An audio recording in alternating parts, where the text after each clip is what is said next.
आप हैं हाँसी एक्सप्रेस न्यूज़ के साथ। सच्ची और निष्पक्ष खबरों के लिए देखते रहिए हाँसी एक्सप्रेस न्यूज़ चैनल। और हाँ दोस्तों, चैनल को सब्सक्राइब, लाइक और शेयर करना ना भूलें। सारे हाँसी से जो भी हमारे पत्रकार साथी हैं, भाई हैं, बंधु हैं, उनको मैं इंडियन नेशनल लोकदल पार्टी की ओर से नए साल की बधाई देता हूं और साथ ही साथ आभार प्रकट करते हैं हम सारे इंडियन नेशनल लोकदल हाँसी जिले के कार्यकर्ता चौधरी अभय सिंह चौटाला जी का, प्रोफेसर संपत सिंह जी का, रामपाल माजरा जी का, कि उन्होंने भाई विजय जैन जो पार्टी के पुराने वरिष्ठ कार्यकर्ता हैं, चौधरी ओम प्रकाश चौटाला के साथी रहे हैं, उनको जिला अध्यक्ष बना के सभी कार्यकर्ताओं का मान सम्मान बढ़ाया है। उसके लिए हम हाईकमान के तहे दिल से आभारी हैं और भाई विजय जैन जी को भी अब शुभकामनाएं देते हैं और उम्मीद करते हैं कि ये पार्टी को इस जिले में गांव और बूथ स्तर तक लेके जाएंगे। साथियों, कई दिन से हाँसी में राजनीतिक माहौल गर्म है। सभी पार्टियों की ओर से अपने अपने प्रेस नोट, ब्रीफिंग, बयान दिए जा रहे हैं। सबसे पहले हम इंडियन नेशनल लोकदल पार्टी की ओर से ये बात साफ कर देना चाहते हैं कि इंडियन नेशनल लोकदल पार्टी हाँसी जिला बनने पे खुशी महसूस कर रही है और जो लोगों की दिक्कतें कम हुई हैं जिला बनने से, जहां हिसार आखिरी छोर से 70 किलोमीटर लोगों को जाना पड़ता था, वहां उन्हीं कामों के लिए अब ज्यादा से ज्यादा उन्हें 25 से 30 किलोमीटर की दूरी तय करनी पड़ेगी। प्रशासनिक यूनिट जितनी नजदीक होगी लोगों को उतनी सुविधा भी होगी। इंफ्रास्ट्रक्चर बढ़ेगा, यहाँ व्यवसाय बढ़ेगा, लोगों को रोजगार मिलेंगे।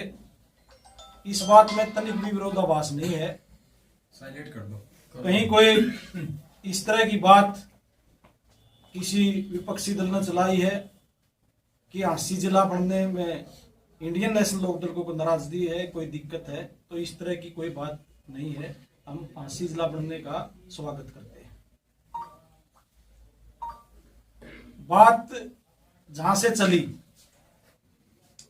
जिले बनने थे, जिस तरह की खबरें आ रही थी, कई महीनों से आ रही थी, अब जो कमेटी बनाई गई है कृष्ण पवार जी के नेतृत्व में, वो डाटा कलेक्ट कर रही है और जो क्राइटेरिया पूरा करेंगे उन सब डिवीजनों को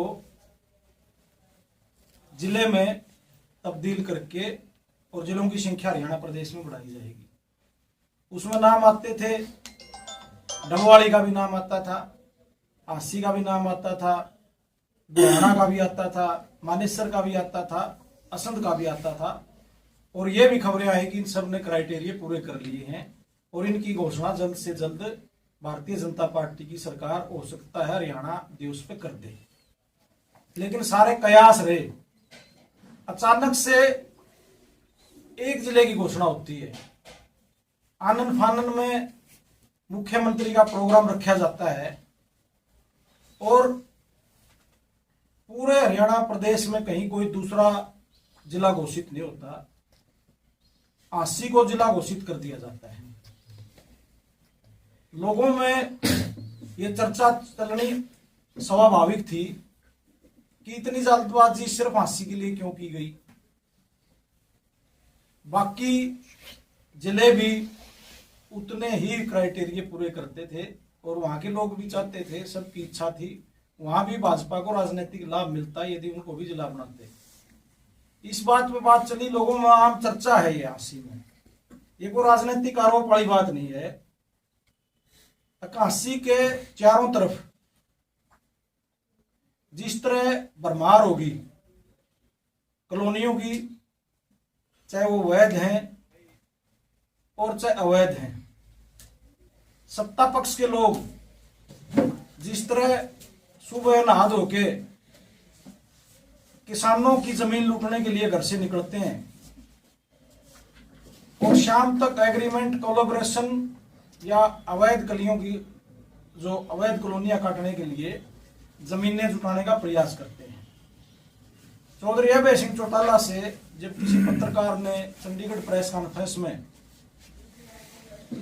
हांसी के बारे में सवाल किया तो स्वाभाविक से जो लोगों की बातें उन तक पहुंची थी कि यहाँ सैकड़ों हजारों एकड़ सत्ता पक्ष के लोगों ने जमीनें खरीद रखी हैं, और ये जो अचानक जिला बनाने की घोषणा हुई उसमें सबसे बड़ा कारण ये भी था कि जो जमीनें इकट्ठी कर रखी हैं, जो प्लाट काट रखे हैं, जो प्रोसेस में हैं, जो अवैध कॉलोनियां काट रखी हैं, जो एग्रीमेंट हो चुके हैं और जो पब्लिक नहीं किए गए हैं किसानों से, उनकी जमीनें, ताकि रातों रात उन लोगों द्वारा खरीदी गई जमीनें, उनकी कॉलोनियों के प्लाटों की कीमत बढ़ जाए।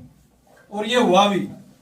आम आदमी जो प्लाट खरीदना चाहता था, इस घोषणा के बाद 10 से 15 हजार रुपए गज तक हर कॉलोनी में रेट बढ़े हैं, और इस बात में पूर्ण रूप से सच्चाई थी। कैसा काम हुआ है, लेकिन फिर एकदम जिस तरह रिएक्ट किया गया, राजनीति में जवाब देने का सबका हक है, लेकिन तथ्य होने चाहिए। जो आरोप आपके विरुद्ध लगाए गए हैं, और कोई एक चौधरी अभय सिंह चौटाला ने नहीं लगाया। आज तो 80 का आम आदमी से पूछ लोगे, उसको भी ये पता है कि यहाँ से जो स्थानीय विधायक हैं उनका जनता के हितों से कोई लेना देना नहीं है। 80 में बुनियादी सुविधाओं से कोई उनका लेना देना नहीं है। इंफ्रास्ट्रक्चर जिले के लायक बनया या ना बनया, उससे भी उनका लेना देना नहीं है। उनका तो सिर्फ एक ही काम है, उनकी एक गैंग बनी हुई है।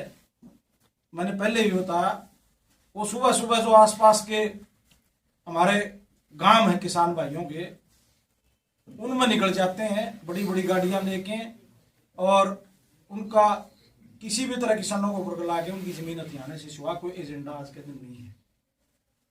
अभय सिंह चौटाला की बात स्वयं उन्होंने स्थापित करने का काम किया। कल पहले तो कह रहे थे मेरी तो कोई 1 इंच जमीन भी नहीं है, कोई थोड़ा बहुत काम मेरा बेटा करता है। लेकिन जब उनके साथियों ने,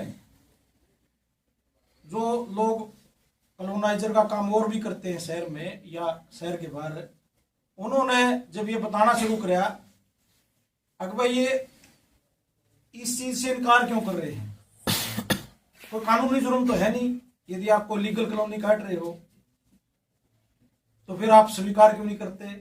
और उन्होंने बताया भाई 2 सिरसा में, 2 फतेहाबाद में, 2 बरवाड़ा में, इस तरह उन्होंने गिनवाई। तो फिर विधायक जी ने भी ये बात माननी पड़ी और मानने का काम किया। आप में से किसी पत्रकार बंधु ने, उसका नरेश यादव है जो सत्ता पक्ष से जुड़े हुए हैं, उनका इंटरव्यू कराया, उन्होंने बताया। तो फिर भ्याणा साहब का भी जवाब साथ के साथ आगे में, मेरी ये कॉलोनियां है, मैं कॉलोनी काटने का काम करता हूँ।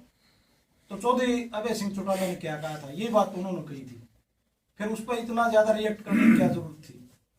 और इस तरह की अहंकार पूर्ण बातें करने की उस परिवार के बारे में, जिसके बारे में सिंह कहते हैं मैं चोई देवीलाल का सम्मान करता हूँ, चोई ओम प्रकाश चौटाला का सम्मान करता हूँ, और फिर इस तरह के बड़े बड़े चैलेंज करने का काम करते हैं अभय सिंह चौटाला जी को।